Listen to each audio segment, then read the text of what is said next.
Ladies and gentlemen, I'm your host, Blake Ruffino. This is Are You Serious Sports? We hope that you guys are making it a good one.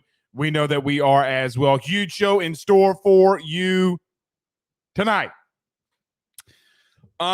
We just got off the phone with some of our friends who covered the NFL. So I'm not going to say breaking news, but let me, and not even say sources, but right off the gate, let me say something about an LSU player who plays DB.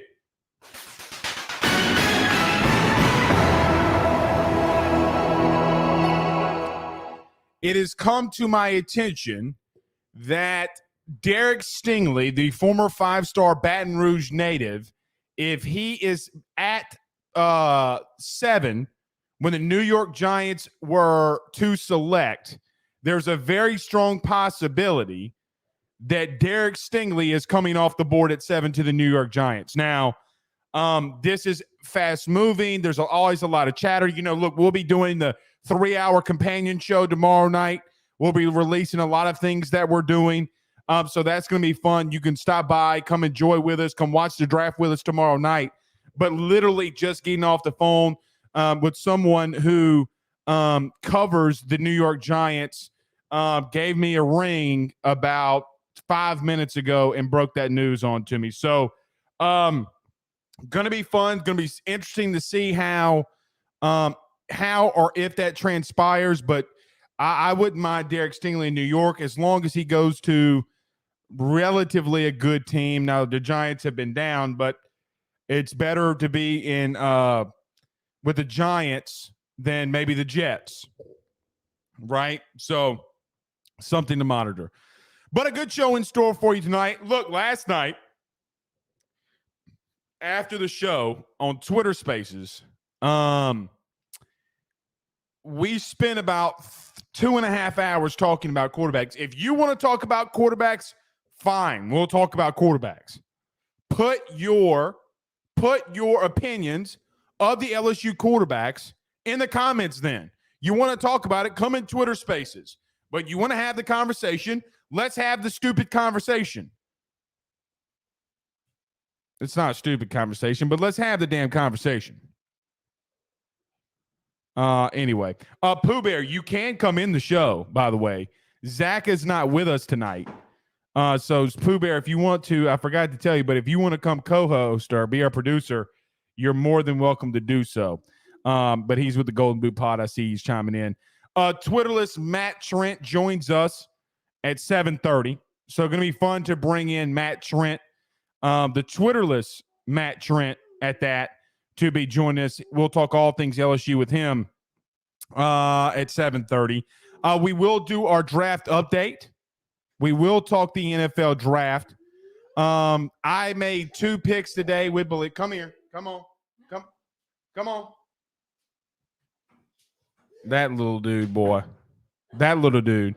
But I made 2 picks today for Believe. I do have some news that we'll be breaking here soon.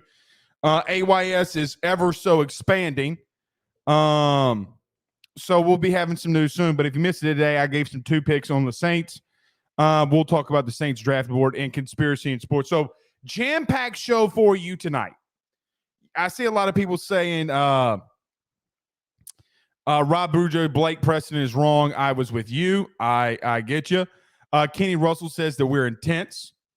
I get you. Mark says Blake is fired up. Yeah, I'm a little fired up.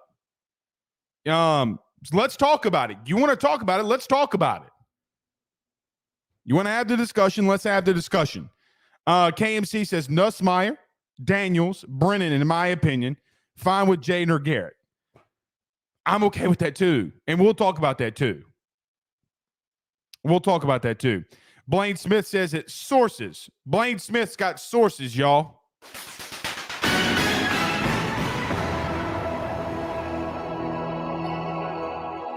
Blaine Smith on Facebook says he heard Devin Booker may be back tomorrow against the Pelicans. Yeah. Blaine also says Mel Kiper coming on AYS tomorrow. Not a shot. But we are attempting to. We have our co-hosts for tomorrow. I think you're going to love them. went to the same school as Brian Kelly, good friends with Cole Tracy. So we will bring on someone who knows and has covered and really likes Brian Kelly, will be my co-host tomorrow. Hint, hint, wink, wink, hashtag sources. So, yeah, I'm a little feisty tonight. You see that the hat is backwards. I'm wearing a teal shirt like it's Easter up in this thing. I mean, we got a lot to talk about, y'all. We got a lot to get to. It's going to be fun tomorrow. It's going to be fun. Have a call in to my buddy Warren Sapp. Trying to bring Sappy on the show. Let's see if he'll stop by. All right, let's get started. Everybody do us a favor by hitting the like and share. There's so many of you on Facebook. Do us a favor, please. Do us a favor. Hit the like, hit the share. Don't ask for much. All I ask from you is to hit that like and share. Like, share, share, like, share. If you're on YouTube, don't forget to subscribe there as well. I will have some, let me tell you this, and I will be giving money away tomorrow too, or attempting to give away money tomorrow. If we get to 10,000 followers on Twitter by tomorrow, I'm giving somebody $500. I'm doing it again. So get us to 10,000 followers on Twitter. Let's do it. Let's do it. So we'll be trying to give some money away soon. So subscribe. If you're listening to us on the audio podcast platform, like, subscribe, rate, review. Like, subscribe, rate, review. We greatly appreciate it. So let's pay some bills and then we'll get started. Alex asked when Memphis Spence come back. I talked to Memphis today for a good little while. He'll be back next week. He just got back from out of the country. So Memphis will be here with us next week. So got to talk about our good friends over at betonline.ag, though. BetOnline is the fastest and easiest way for you to bet on all of your sporting action. They're the number one source for all of your bets. Get the live updates, live odds, live bets. You can do that all on betonline.ag. Use the promo code BELIEVE when you sign up. That's BLEAV, BLEAV, and get your 50% welcome deposit on your first order. That's betonline.ag, betonline.ag. All right, let's pay some bills around this thing. Matt Trent in about 20 minutes. Let's talk some quarterbacks, y'all. We'll be right back. Stay tuned with us. Got a lot to talk about. With over 65 years of experience, nobody is better equipped to service in your vehicle than GM Varnado & Sons. RV repair, big rig overhauls, motorhome chassis, routine maintenance, tire rotations, tire sales. No job is too big or too small over at GM. If you break down on the side of the road in the greater Baton Rouge area, they will come and get you. And the best thing about that is that they can come and get you, and then they can bring your vehicle back to their shop and start the repairs right then. Again, GM Varnado & Sons. Go see them over at 2500 Fuller Boulevard. Give them a call at 225-664-9992. 225-664-9992. Tell them your good friend Blake Ruffino sent you on by. All right. So I got to say this. And listen, we do have to talk to, and I'm going to try to get to it before Matt Trent comes on here. I missed it. The Transformation Committee. I don't know if you guys saw this news today, but the Transformation Committee, no, not Transformers. Optimus Prime's not coming up in this thing. It would appear that college athletics, there's not going to be a scholarship limit anymore moving forward. We will try to talk about that, but I have a feeling that on this quarterback debate that we're about to get in, hopefully, I don't know what happens with this quarterback debate, but hopefully we can get to it. I'm sure we'll try to get to it at some point. I'm going to try to get to it here tonight. Okay. So listen, if you missed it last night, there was a very strong debate about LSU and quarterbacks. There's a lot of people in the Twitter spaces. I gave my thoughts. Other people gave their thoughts. We even talked about in that Twitter spaces last night, since 2010, who has been the best quarterbacks in LSU's history, or since then, right? So who's been the best quarterback since 2010? Obviously, number one was Joe Burrow. But if you really start thinking about it, who's number two? The consensus from everybody, from looking at the wins, the stats, and everything going on, a lot of people made the compelling argument that if you really think about it, Max Johnson might be number 2. Now, I thought that you should put Jarrett Lee and Jordan Jefferson up there. They did get to a national title. They did play for a national title. You don't have Matt Flynn. Matt Flynn's not in there, 2007. But other quarterbacks like Danny Etling is in that mix. Zach Mettenberger is in that mix. But the funny thing is that Max Johnson had more yards, more touchdowns, and fewer interceptions than Zach Mettenberger without Odell Beckham and Jarvis Landry. Which leads me to say all this. Do you remember a season ago? And KMC's right, wins and losses got to factor in it as well. I fully agree with that. We're talking just as a quarterback. I mean, Max Johnson really didn't have a lot of help with that from Ed Orgeron. Not all of that was on Max Johnson. But do you remember a season ago when we talked about Max Johnson, how bad of a quarterback he was? But in 13 games, all the kid did was have 38 touchdowns and 7 interceptions. And guys, in 13 starts, the kid had 38 touchdowns and 7 interceptions. Newsflash, I don't know if you know this, but in a regular season of 13 games, that's pretty damn good. Which then sparked a debate about LSU's quarterback room now. Let me say this. No matter what I say, no matter what way we go from it, no matter if I say Jane Daniels, Miles Brennan, Garrett Nussmeier, Walker Howard, no matter what I say, somebody's going to come out of this show tonight and believe I'm pushing a narrative for some quarterback. Fine with it. I've grown to it. Earlier early on when I was doing shows like this, I would be like, well, man, what are you talking about? But I learned to kind of live with it. So to me right now, it doesn't really matter. Not really at all. But I do have to say this. There is a narrative being pushed against one of these quarterbacks. I don't care if you don't see it. I don't care what your opinion is. You need to come with bigger facts than him throwing 10 touchdowns and 10 interceptions for Jane Daniels from a season ago. When chaos and everything around Arizona State surrounding him, does Jane Daniels have a lot to work on as a passer? Yes. You know who else does? Garrett Nussmeier. You know who else does? Miles Brennan. You know who else does? Walker Howard. I will agree with you that of the 4 quarterbacks, Jaden is not the passers of those other guys. Doesn't mean he can't. He can't be. I think it's a really close race. But to say Jane Daniels is number 1, trash. Number 2, can't throw the ball. Number 3, he can't do this, he can't do that. You're ignorant to what you're watching.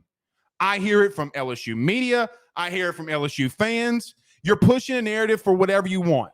I understand it. You got your guy. You like your guy. You want your guy to succeed. Sounds good. But go back and watch that spring game. Go back and watch the practices.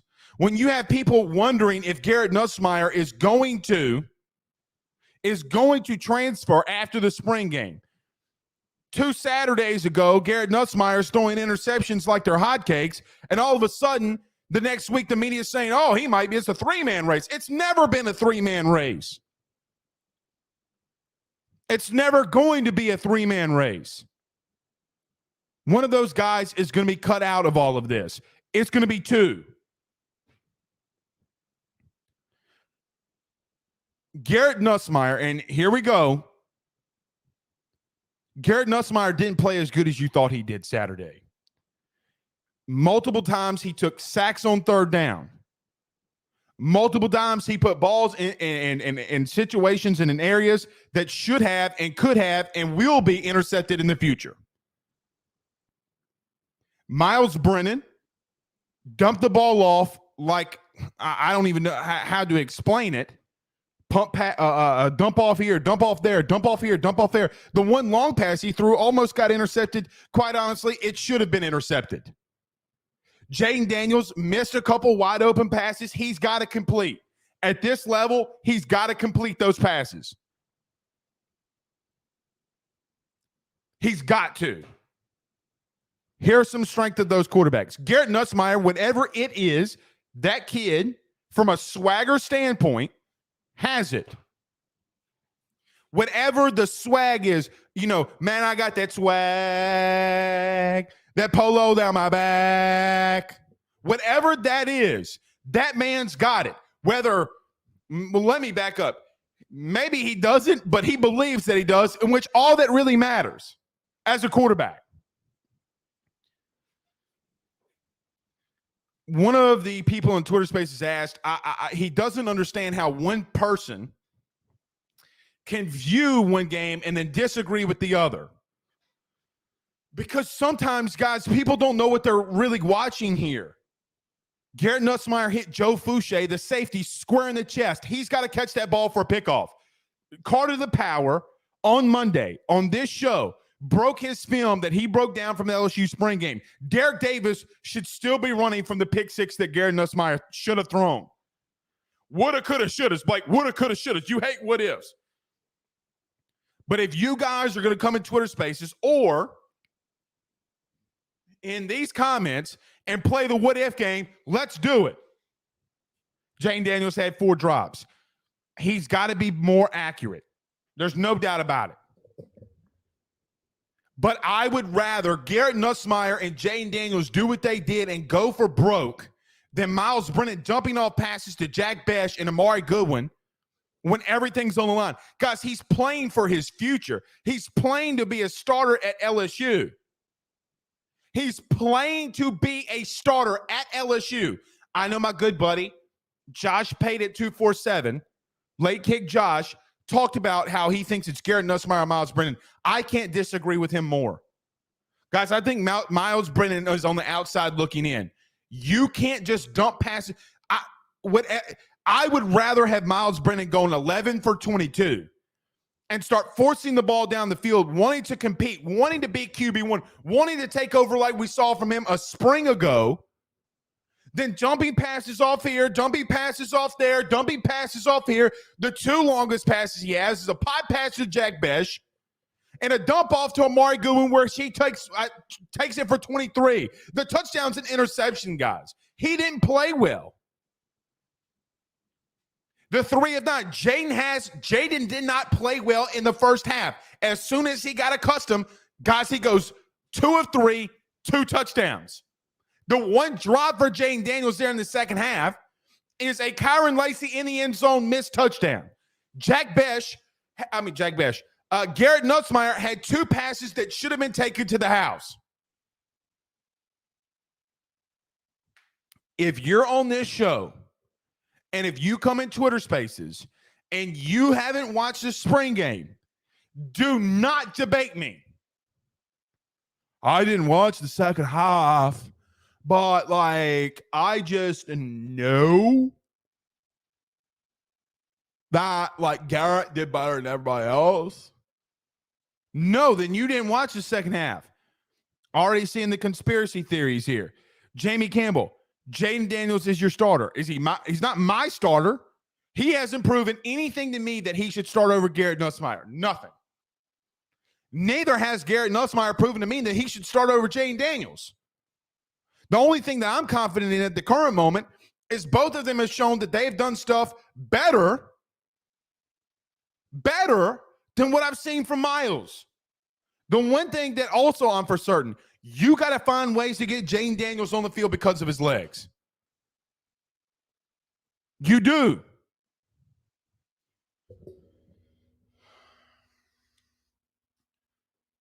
Just got a text into the show right here looking at it. Blake gets pissed off and sassy when he wears his hat backwards. Sure do. Ask your mama.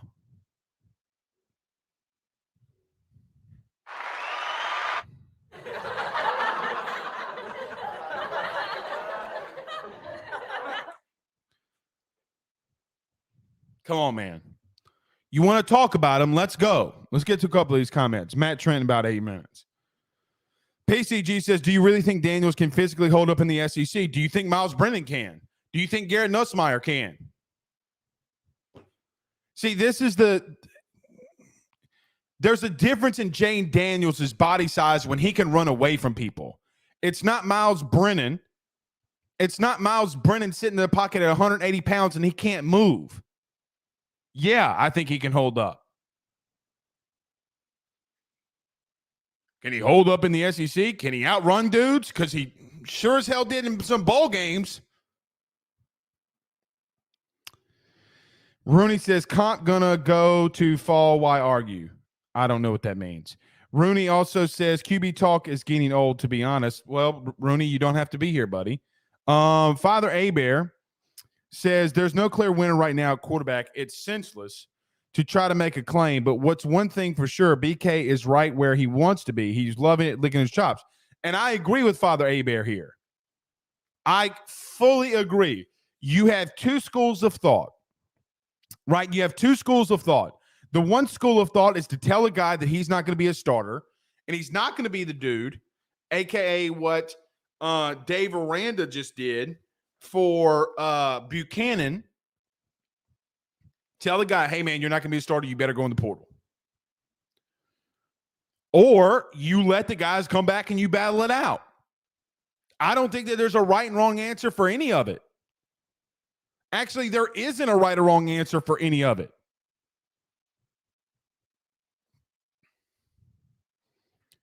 So, yeah. Lloyd says, your sarcasm and condescending tone is more than I can tolerate. Look how old Lloyd is.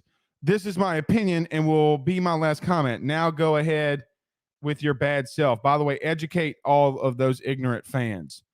Okay. Lloyd, thank you for everything you do for the planet. I don't know what that is, but thank you. Terry De La Husa, and let me tell you what this comment right here is necessarily symbolizing is Lloyd's upset and pissed off that I'm not agreeing with the quarterback that he wants. The Gold Boot podcast says next year will be interesting with Walker, Jade, and Nuss. And what's interesting here, guys, is the best quarterback the most talented quarterback we're not even talking about. The most talented quarterback in that room is not even in the discussion. Now, I know we keep talking about Walker Howard taking a red shirt and this and that. If the kid can play, he can play. If the kid can play, he can play. If he wants to play, let him play. I get the injuries. I get all of that. But for me, the best quarterback we're not even discussing right now. Rooney sends us $4.99 via Super Chat. Thank you, Rooney. Says, didn't mean it towards the rant, Blake. Just the dudes arguing who is the starter. LOL, nobody knows.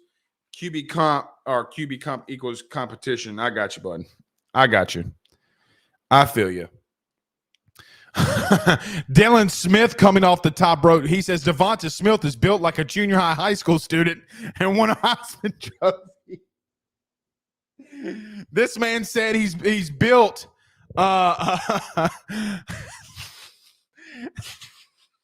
he's built like baby Groot. All right, I'm going to chill. Shout out to Amy, Louisiana. Shout out. Oh. Ba-da-da-da-ba-da-da-da-da-da. The Warriors of Amy, Louisiana. Oh. Andrea LeBlanc says they still have the rest of the summer to prove themselves. I agree with that too. But it's just funny to me listening to Spaces last night. This guy didn't do that.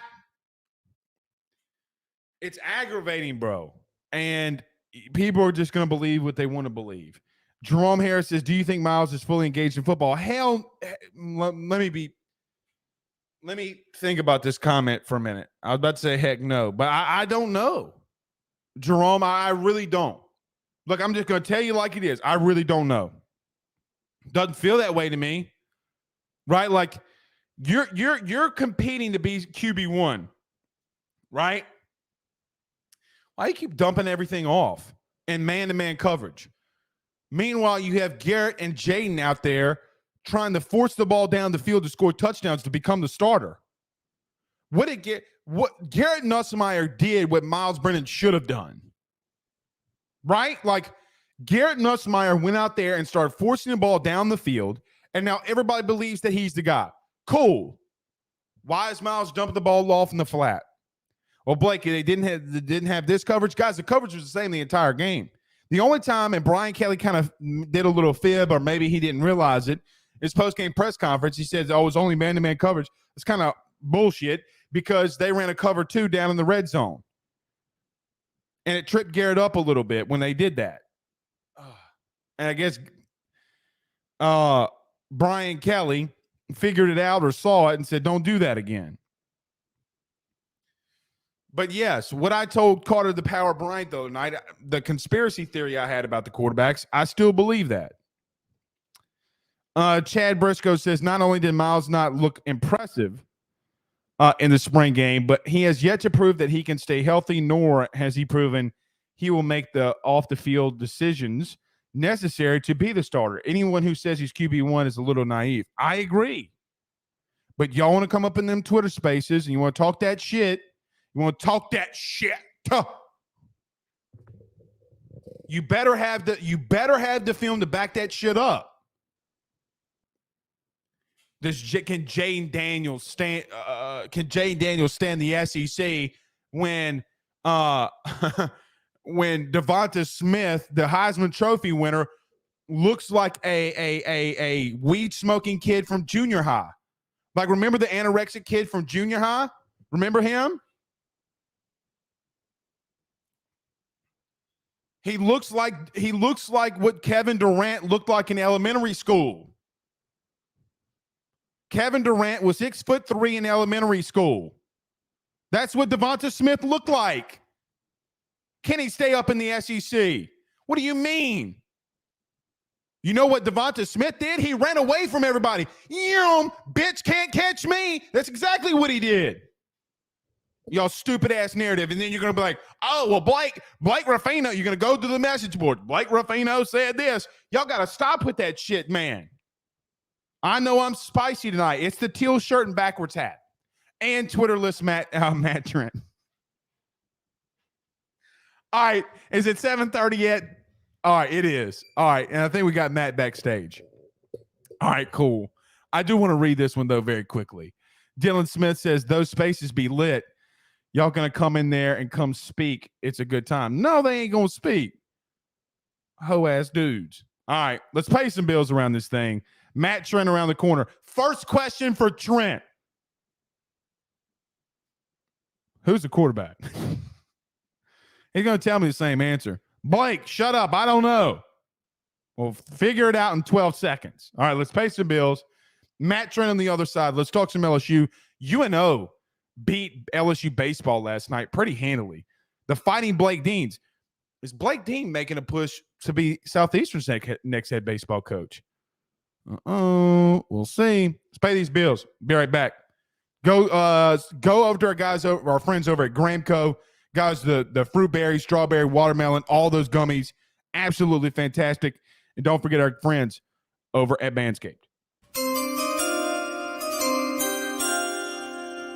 With the first pick in the NFL draft, Ball Saxonville has decided to pick Manscaped to stock up their Manscaped. The leaders in below-the-waist grooming have sponsored us and AYS to make sure that you do not get booed out of the bedroom, just like NFL Commissioner Roger Goodell. Support us by heading over to manscaped.com. That's manscaped.com, and use the exclusive code AYS at checkout for 20% off and free shipping. Again, that's manscaped.com. Use that promo code AYS at checkout for 20% off plus that free shipping.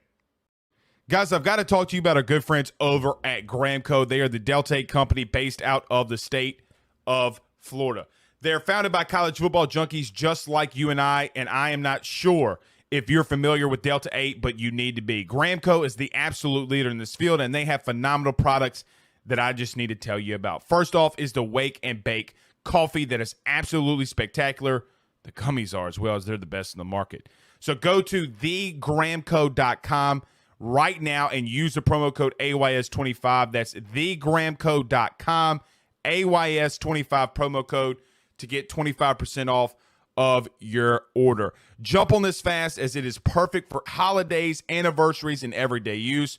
Gramco is hemp-derived and completely legal inside of the state of Louisiana. No medical card is needed, and shipping is very discreet. You must be 21 years older to order. Again, that's thegramco.com. Use that promo code AYS25. All right, the man, the myth. Look at that hat. Look at that shirt. I mean, original one, the Twitterless Matt Trent. But hold on, I got something for you. Ready? With the first pick in the AYS draft, I select you, Twitterless Matt Trent, my buddy. What's up, bro? Of course, I have like the worst timing in the world, and when I logged on to this, the first thing I hear out of your mouth is, Jaden Daniels looks like that stoner kid in high school. That hold on. That's not what I said. I said Devonta Smith looks like the stoner kid. Look, he looks like Baby Groot from Guardians of the Galaxy 2. Look, man, I had a lot of stoner friends in high school and college and stuff. Don't know if any of them could have run a 4.340, but that's just me. He looks like Kevin Durant in the third grade, meaning Devonta Smith. God, you are spicy on one today. Yeah. Twitter Spaces, bro. I know. We're gonna figure it out. I wouldn't know. We're gonna figure it out. Elon to the rescue. Elon is to the rescue. People are coming back. Matt, it's so crazy. People are coming back like left and right. It's like the Hulk when he snapped his fingers with the Infinity Stones. Everybody's coming back. I was joking around with somebody the other day. I was like, look, Joe Biden pardoned like almost 100 people yesterday for the first time in his presidency. Maybe I can get a look. Hey, Joey B, I'm over here in some sort of jail. I'm in some sort of imprisonment. Why don't you throw a pardon my way? I feel like I'm fairly deserving, you know? I haven't committed a violent crime. I've threatened one. But I haven't committed one. So innocent until proven guilty. That's all I'm saying. First off, I got the screenshot. It was about me. I didn't even do anything wrong. Yeah. I'm just saying. I didn't follow through with it. I just maybe communicated a threat. Hey, maybe, but never done that before. But nevertheless, we're going to welcome you back with open arms. It's going to be beautiful. It's going to be beautiful. Matt Trent from WBRZ is our guest. Matt, look, I don't know if the spring game helped LSU for any which way, but Garrett Nussmeier did some good things. Miles Brennan, in my opinion, just kept dumping the ball off, saying, hey, here you go, bro. Here you go. Jaden Daniels was off early, but then came back strong in the second half. Matt, I mean, they've proven nothing in that game. Yeah, nothing. Like, it was funny because when I was there and watching it, and from our view, like, people don't understand when we're there and we're like shooting the game, we only see the game through like this lens, you know, like we see a very scoped out version of the game. So I can't tell, like, from guys in the press box. Told you. Ryan. I told you. The Drake Williams law firm, damn it. Call the Drake Williams law firm to get your Twitter back. I want to be hitting up Ryan the next 24 36 hours. All right, inside joke. Inside joke, but continue. But so, like, And so, like, obviously, like when you're in the press box or you're in the state stands, you get the aerial view, so you can see coverages, you can see lineups and alignments and stuff like that.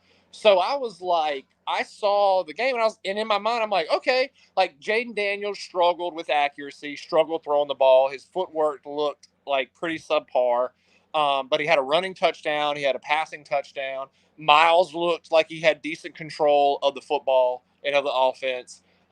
Garrett Nussmeier did his normal thing. You know, he's a wild stallion. You know, you never know what he's going to get. He's going to be really, really good or just kind of like, what the hell? And Walker Howard is a freshman. Okay. So that was just like my knee jerk reaction. Then we get into the post game presser with Brian Kelly, and he was like, yeah, I'm not like verbatim. He was like, yeah, the quarterbacks didn't do anything to help their cause. We might have actually made it worse. And we were kind of like, well, what do you mean? He goes, guys, how many different coverages did you see today? It was only, well, technically he lied. There were two, but yeah, 99.9% there was one. Yeah, and we all were like, and everybody got silent. And he was like, it was like two. He goes, how many different fronts did you see? And I think it was somebody in the front row was like, one. He was like, yeah. He goes, guys, it was very basic today. Wait a second. You mean people in the media didn't know what kind of coverage they were running? And like, I'll be honest. Like, again, I can't tell what covers they're playing from my angle because I'm focused on the quarterback or whatever. And I was like, and immediately when he said that, I go, oh, if they were only playing very basic, you know, coverages, one or two different looks, and they still had this kind of output or lack thereof, that's not good. It's not. Especially, and if you go back, Matt, and you look at it, if Garrett Nussmeier were a quarterback in Alabama, he would be like a box of chocolates. You never know what you're going to get. Okay, sure. So I mean, he hits Joe Fuchs in the chest. Derek Davis should have had a pick six. You go back and watch it. Brian Kelly's right. Nobody separated themselves. Why we think that there's a QB1, I don't know. Here's the good thing, though. You don't have one for a minute. So now you can go through the entire summer. You can go through fall camp and figure out that problem. Maybe it's a good thing for LSU to have four on the roster. Yeah, and I was trying to think. You didn't really see a whole lot of deep balls. You didn't see a whole lot of guys pushing it vertically, and you didn't see a whole lot of like accuracy. Like Jaden Daniels, every time that I've gone out to practice and they've scrimmaged, Jaden Daniels has missed dudes by like 5 feet high. Okay. And then like Miles is normally fairly accurate. You know, I thought he did a decent job with that. But again, if you came out of the spring game and you were like, oh yeah, so-and-so's QB1, you did not watch the same spring game that everybody else watched. Agreed. I'm just going to tell you, like, I'm not ready to be like, oh, the sky is falling, Armageddon, LSU's not going to win a game next year. Like, no, we've got summer, we've got fall camp to figure this out. Like, the season opener is in September. We have time, but it's gonna take that long. Like, I think it's really gonna take that long to get somebody even close to acclimated, because I really thought Jaden Daniels would come out and do a lot, and he just ran. Like, and look, offensive line needs work too. Like, we're still back in that mold of offensive linemen that we were in last year. Like, blocking is just stressful to watch right now. And a lot of that, you know, it was you can put a lot of that on why the quarterbacks didn't have a whole lot of success, but like, it was, and Brian Kelly even admitted it. He was like, it was rough. It was rough to watch. And then it's like, all right, well, how do you evaluate? Like, do you evaluate? Because I thought the secondary played pretty well. Uh-oh. I think we lost Matt Trent. Did they cut him off? Damn, did Twitter get Matt Trent again? Oh, no. Oh, no. All right, well, Matt Trent is our guest. Oh, no. Hopefully we can get Matt Trent back. Matt, if you can hear me, we can't hear you. LG says Blake is in his head. Man, the O-line looked pretty damn good. I don't necessarily agree with Matt on that one. But we'll see. There he is. Can you hear me now? All right, back. We back? Yeah. Yes, we're back. Can you hear me? Yes. Okay. But you know what you were just saying, Matt, that you don't know what to take from it. You know what's so wild when you go back and watch it and you talk about like the running? Dude, LSU ran for 303 net rushing yards. Okay. How wild is that? Okay, so that's what I was going to get to, is that if there's one positive takeaway from the quarterbacks playing very iffy, is that all they've got to do is just turn around and give it to the running backs. Because, so again, it's just crazy how, like, when you go out in spring ball and you see things at the start of spring ball and then you see the spring game, like how different things are, obviously. So, like, we saw John Emery at the beginning of spring ball, and everyone wants to talk about he's back. He's eligible for as far as we know, but there were concerns about he looked a little bigger, and we didn't know if that bigger was good weight or if it was I haven't played football in a season weight, you know? So we were like, okay, we'll see how that goes. And Brian Kelly was talking about how great his work ethic has been. Bro, I have never seen John Emery truck dudes like he did on Saturday. I know. We think of John Emery coming out of Destrehan, running by people, a finesse back, agile as all get out. I have never seen John Emery run through dude. Even his best game, I think, what was it, 2019 against Vanderbilt, when he like scored couple touchdowns, ran. Yeah, then the Alabama long run. Right. And like I don't know who that John Emery was, but I'll take that John Emery Saturday against anybody in the SEC. Armani Goodwin was running through dudes. Williams was running. And I'm not talking about like we give dudes a shoulder. It was like the B gap opens up, a linebacker comes in to fill, and it's pads on pads, and a dude's on his back, and we're doing the Allen Iverson, Tyronn Lue stepping over. and then as we're stepping over somebody, we're giving another linebacker, a shot to the chest, and then a safety. Like Josh Williams took like 2 or 3 dudes on at one time and was still standing, like in one of those runs. Like he took on Mason on his first touchdown. He took on Mason Smith, and Mason Smith lost. Yes, and it was like I went back and looked at the footage that I had. And I didn't even realize this in the moment, but I could hear myself going, "Oh my God, oh my God," because like we've never seen like guys like John Emery challenge people like that. And Armani Goodwin's a short, stocky dude built kind of like Clyde Edwards-Helaire, who had no problem challenging people. Nope, never seen that. And I don't know if that's a Denbrock thing, if that's a Brian Kelly thing where they've wanted them to be more aggressive and take people on and be more like inside zone type runs. But bro, it's a Frank Wilson thing. Look, I said this the other night, man. I think it's so spot on with what you're saying. I love Kevin Falk to death. Always have, always will.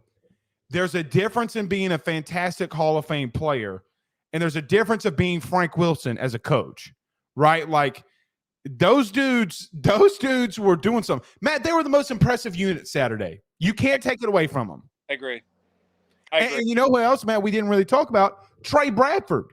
Remember, and look, to Orgeron's credit, he kept talking about Bradford and talking about Bradford and talking about him like, we got to get him on the field. We got to get him on the field. And we're like, shut up and do it. Yeah.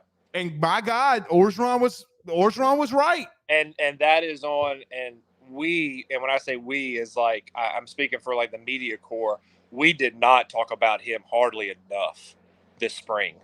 Like we did not good. No. And then like it was almost to the point where I showed up, and he broke that 30-yarder. I think it was like the second half, like third. Yeah, second half. He broke that 30-yarder, and I was like, oh my God, that kind of looks like Trey Bradford. And then he gets up, and I was like, holy, what? That was him. Mm-hmm. Look, you've got those 4 dudes, and again, we say this 1,000. I'll say it till I'm blue in the face. The spring game is no indication of what's going to happen come September. Agreed. It is not. However, if you want to get excited about something regarding LSU, I think the two things after Saturday are there's the defensive line and those running backs, because they were about as dominant as you can get. Matt Trent, WBRZ, is our guest. He will probably be getting Twitter soon, back again. Shout out to the Drake Williams Law Firm, drakewilliamslawfirm.com. Matt, one more football question. I want to get to baseball because I'm starting to get a little pissed off by the fielding, and we'll get to that. You talked about the DBs. They're not even fully healthy, right? Like Bernard Converse isn't there, Seven Banks isn't there, but he's coming from an injury. You know who else said that he was back today? Major Burns says he's fully cleared. Matt, I'm going to put this on record, and you've been I know this is – I'm not going to try to translate baseball and football, but you play college athletics. Matt, they have 5 seniors at the defensive back position. 5. They're all starters. When you have that much seniority at one position group, it's going to pan out for you at some point, but they're struggling a little bit. Do you think their seniority there can help them from maybe a little bit of a depleted – they don't have the Derek Stingley, they don't have the Elias Ricks, but do you think that their seniority can help them, though? Yeah, I think that's the only thing that's really in their favor right now, because you've just got so many different guys. Because you look at that group, and it's a bunch of guys they got from the portal. It's a bunch of guys that have either been out or banged up. So there's not been like one continuous unit. There's not been like 4 or 5 dudes that have been working together and getting calls down and getting the communication right and stuff like that. Like, it's a pretty bare bones group when it comes to chemistry. Like they Right. really don't have it right now.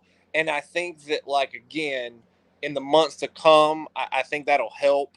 But yeah, like getting a guy like Major Burns back, and with all the talent that they got in the portal, it's got, again, it's just like we've said for the past 2 years with LSU, it's got the potential to be really, really good. You just got to put it together. You just got to somehow glue it and get it, and then put it out in the field and hope that it's really, really successful. Matt, I'm going to transition on you right quick. You played college baseball. I got to be honest. I'm trying to be calm, okay? But you are at LSU. The simple fact that you can't field the ball, get it to your belt, set your feet, plant, fire, and throw. Matt, I have no idea what's going on. Please help me, because for me, as a 280-pound Bryce Fielder looking dude hitting nukes, okay, out of Franklinton High School. That never happened, by the way. Only hit one. I don't understand it. Can you please help me figure out what's going on with them in the field? I watched a little bit of that game yesterday against UNO, and the thing that stuck out to me was that second inning when the Jordan, if I remember correctly, it was a base hit, and then they threw it into Jordan Thompson, or the play where he threw. What I'm getting at is the play that he threw to third, and he zoos it, and the ball gets past third. Okay, another run comes in. They find a way, and this has been the case all year. They toe that line between instinctive and a wild stallion.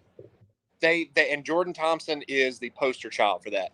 They ride that line so hard because, like, I want to say it was 2 outs. Like, I want to say it was like 1 or 2 outs in that situation. Dude, yeah, it was 2 outs. You don't if he's dead to rights at third, if he's halfway down the line and he slips, make that throw. But it's just like one of these things. It's like, what are you seeing?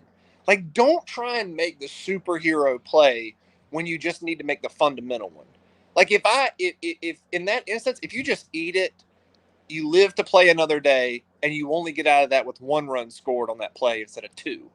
So that's what I'm saying. It's just like, it's the lack of awareness and just like stuff like that that's so hard to watch, because Jordan Thompson's a really good shortstop. Like, Jacob Berry is a very serviceable guy in the field. He's not great, but I mean, he's not like totally inept. It's just like, I thought that's terrible. I just saw that comment. But like, you know what I'm saying? Like, it just comes down to just being smart with the baseball. Like, I don't need to make these extra dumb throws. Like, that's why I loved Alex Milazzo so much when he's in the game and catching. How many times have you seen him make like a dumb back pick to first and throw it into right field when there's like a runner at second and third? How many times have you seen him like make ridiculous throws? Now he takes chances just like everybody else, but how many times with 2 outs do you see him throw down to second after a pitch to try and pick off a dude at second? If he does, there's a reason. If he does, there's a reason, or it's been called, or he's been made aware of something. But like that's what I'm saying. Like stuff like that, they don't understand that like just that when it starts to snowball, they really don't know. Like they're just trying to. I really can't explain it. It's so hard for me to verbalize because I watch it and I go. There's some times where I'm like, oh, okay, that makes sense. Like I understand why he did that. But like yesterday, Jordan Thompson, just eat it. Just eat it. You score 1 run and you go out there and you got a chance to get out of it with just 1 run score instead of 2. Was that the difference in the game? No. But like you don't know, and with momentum the way it is in games like that, that could have been huge. That could you just know you don't know, but like I'm with you. It's frustrating. Matt, I don't think you bench him this weekend, and I think you're kind of too far along. Yeah, no, you don't bench him, but I think there's got to be a conversation like Matt. Let me tell you something. I said Sunday night. I think on this show it was Sunday or Saturday. I bench him. Like if you, Matt, you can't keep having it happen. Right? Like there's got to be something that happens. Hey, Matt, you know how to fix it? Pull his ass. Yeah, and I understand that, but like you've got to understand that there are certain guys that you can do that with because like a guy with Jordan Thompson who's a little bit erratic, if you pull him, you might make it worse the next time you put him in because he's going to try and prove himself twice over. Matt, it can't get much worse though, right? I understand, but like there are guys like that are so athletic and they know it, and that's probably their biggest gift and their biggest curse is that they know they can make every throw and they know they can make every play, depending on the circumstance. And when you pull a guy, he's going to sit and he's going to mull it over every single hour of every single day of every single game. And so when you put him in, he's going to be like, all right, I got to prove to coach that I can make big plays. And then he airmails one into the stands and 2 runs score. So it's definitely a person to person, a player to player basis. But I think they're, dude, I don't know. Like I don't know because Jay Johnson will tell you like we've done everything. We've tried everything. You've tried everything that you think you can do. Matt, I got to be honest. If you're down, if you lose game 1 at Georgia and you're down in game 2, and if it's because of more fielding issues, pulling. All right, because at some point, look, I understand not pulling Jacob Berry when he's hitting 382. Like I understand that. Put him anywhere. Hell, let him pitch. If he's going to hit 382, shit, let him do whatever. But at some point, though, when you're only down a run and the game gets busted wide open, I mean, I don't know. I hate it for the kid. Let me tell you a funny story, Matt. I know that you'll laugh at this. So we had a kid that was playing. He kind of we called him Yippee because, brother, he just had the yips. Quarterback, okay, couldn't hit the broadside of the barn. Dude was the most athletic dude I've ever met in my life. So his roommate, who was a wide receiver, takes him to his barbershop. The guy had a goatee. Okay. The barber cuts his goatee off, had longer hair, gives him like a Boosie fade. Bro never missed another pass. Okay. It's small stuff like that. Like shave off the goddamn mustache. Okay. Like do whatever you got to do. But Matt, something's got to happen. It's very similar to. I thought that would make you laugh really hard. I guess well, I'm funny. wrong. It's funny, and this is definitely going to be one of my get off my lawn moments. But early in the season, I walked out, and I saw like a couple of the LSU infielders, I'm not going to name names. I saw a good portion of them taking infield in shirtless, sleeveless shirts. I'm just saying, and they weren't like sleeve like they were the ones that like The Rock wears when he works out, like the very Let's thin. get some milk. Yeah, I do. And I'm like, okay, like that's like, and this is not individual work. This is like during practice, and I'm like, I don't, Matt, that drives me insane, dude. I'm like, I don't know if we should be doing that. If he's playing in the 6-hole, look, I like Jordan. I like him. I do too. I really, really like him. But buddy, he's got to get pulled. I'm sorry. All right, last one. We'll get you out of here. Hey, I know because of Twitter, but you're still in the news. You follow everything. Ross Dellinger's story. It's kind of breaking today a little bit. The transformation portal or transformation agreement. Have you heard anything about that? Okay. On Twitter. Basically, in a nutshell, football doesn't have scholarships. Baseball doesn't have a limit on scholarships. If you can afford it, you can do it. Getting you off the cuff with that, if you have limited scholarships in college athletics, how dangerous is that? Baseball, I think, is fantastic. Unlimited scholarships. Now, let me not say unlimited scholarships. Unlimited scholarships in recruiting, like meaning if other than baseball, but like if you can get to the 85 and you got to recruit 32 kids to do it in 1 year, you do it. You don't have to stay at the 25. Baseball gets a third assistant coach. You can hire as many coaches as you want. There's no cap on that. Matt, I think that this is Mark Emmert trying to make his last push for his final legacy. He screwed over COVID. He screwed over portal. He screwed over NIL, and he's trying to figure something out. Because the only thing he's done good in life is make his beautiful family and hire Nick Saban at LSU. It's the only thing he's done right. He doesn't eat soup right. He doesn't eat spaghetti right. He doesn't do anything right. He doesn't even know how to put cornbread in his red beans and rice, but that's what he's trying to do. God. Other than that, Mrs. Lincoln, how's the play? God. Just murdering Mark Emmert. Good Lord. He's horrible. Matt, he's horrible at his job. God, that was horrible. He's dead already. God. No, but like, okay, so like God. My thing is so I really don't, like, thinking about it, like I really don't have an opinion on that, yay or nay, except for baseball, because college baseball specifically is the God's honest worst sport at sitting around wondering why they don't get the coverage that they deserve. I agree with that. Sit around and they wonder why the TV deals aren't like they are with football and basketball, and why the coverage isn't as equal, and why we can't grow the game to different fan bases, and we can't get different generations of people to come watch college baseball.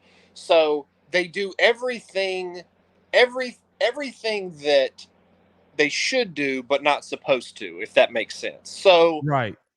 I remember Jack Leggett, when he was at Clemson, was big on like, okay, let's change the ball. All right, let's change. I think he was one of the ones that started, let's change the bats. Okay, so we changed the ball, but then we got offensive numbers the way they are. And trust me, I pitched during the time with the old bats, and it was terrifying. It was terrifying. Like, there were times balls were hitting the center field, and I never saw them. So, like, lower that. Stealth bats. You remember the stealth bats, like the black and for the stealth bat? I remember how they sounded. Not just the bat, right? Like, I'm serious, but you don't want to give a third assistant coach a full-time position. You don't want to change the scholarships from 11.7 to whatever. And it's looking like, though, in that article, that's going to be erased. Meaning, like, you could have 17 scholarship guys and then a third assistant for like baseball. So for me though, and this is not a knock on Title IX, but I know like specifically with baseball the way it is at some schools, if you don't have a softball program, your program is aligned with another tertiary sport. Like for us, Right. we did not have softball.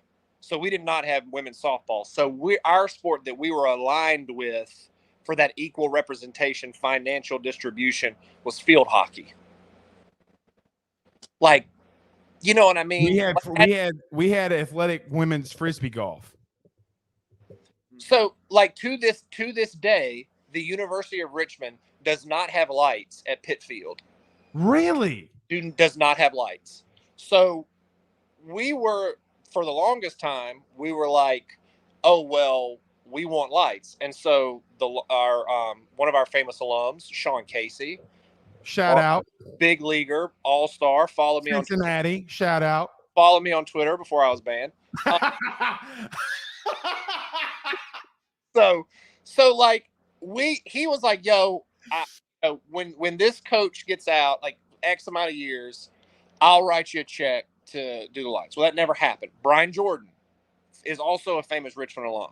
Supposed to write a check. Well, couldn't do it because the donation would have to line up with field hockey. And for them to get like equal, I mean, they would have to like sell out attendance for like 10 years straight. You know what I mean? So like, that's what I'm saying is like baseball is always that sport that gets shafted in every single element of college athletics when it comes down to like the little details of stuff. I'm with you. If they're okay, like, to me that especially now in this day and age with the cost of college, no matter where you go, like college is so expensive now. Like it's so state schools are climbing in price. Like right. Dude, when I left the University of Richmond, it was like $50,000 to go to school there. For 4 years, you're talking about, right? Huh? For 4 years? Per year. Per Good year. googly moogly.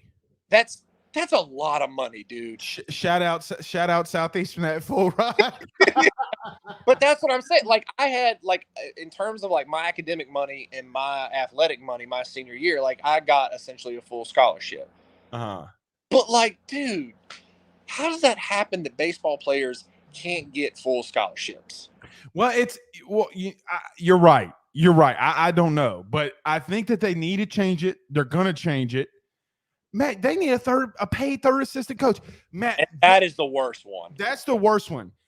Matt, they just had to play sports to make $54 million in net returns from the SEC. People don't understand that like when you get into coaching, it sucks when you first start. Like when you're a GA and you move yourself, dude, it sucks.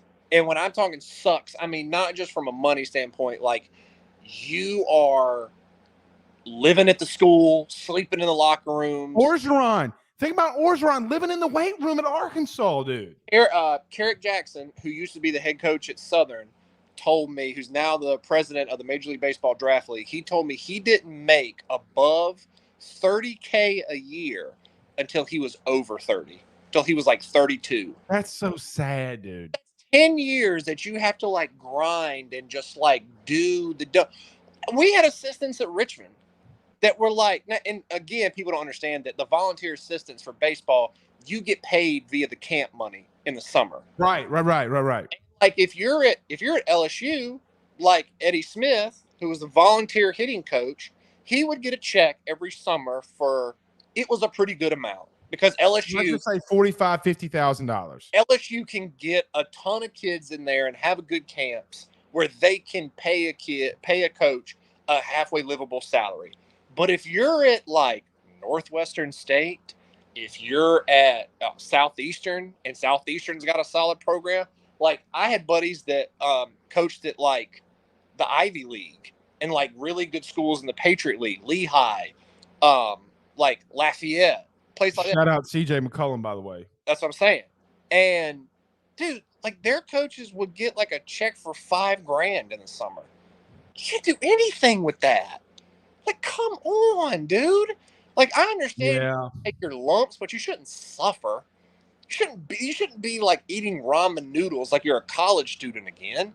Matt, especially when, especially when in the SEC, Matt, they're making over $265 million in net returns every year. You're telling me the University of Florida can spend $65 million on a new stadium, but they can't pay a third assistant coach at least $50,000? You mean to tell me that Kevin O'Sullivan can't wear an undershirt under his 3/4 sleeve? Dude, did you see that dude didn't wear an undershirt and he's got his thing zipped all the way down this weekend, looking like a big fat bowl of Fruity Pebbles? I mean, dude, bro, he looks so bad. And then Matt, Texas A&M's paying $175 million for their for renovations. Kevin O'Sullivan looked like you. Well, I'm not gonna say that. Say it. Say it. And I know what's going to happen. I'm going to be banned off Twitter, and I'm going to get a cease and desist order in the mail to the station after us. But we're going. But college baseball is like so frustrating to watch, and it's so frustrating to cover from that aspect. And so many, because I feel like there are a lot of really, really smart coaches that do really, really stupid things. Oh, dude. And it just don't get it from a rational point of view. You know, like a third assistant. Like everybody wanted to come out and say, yeah, like, of course we need a third full-time assistant. And we need like, you know, another coach getting paid a decent salary and wages on the thing. But when it came time to vote, they were like, I don't really want to, I'm not going to do it. So stupid. All right, Matt, stay with us. Guys, we're going to go ahead and end it. We are past our time here. Matt, stay with us. We'll see you guys. Hey, 3-hour companion show tomorrow for the draft. So I'm going to be here a long time. That's why we're going to go ahead and end it. Matt, stay with us. We'll see you guys again soon. Peace out, Girl Scouts. Y'all have a good night. Play.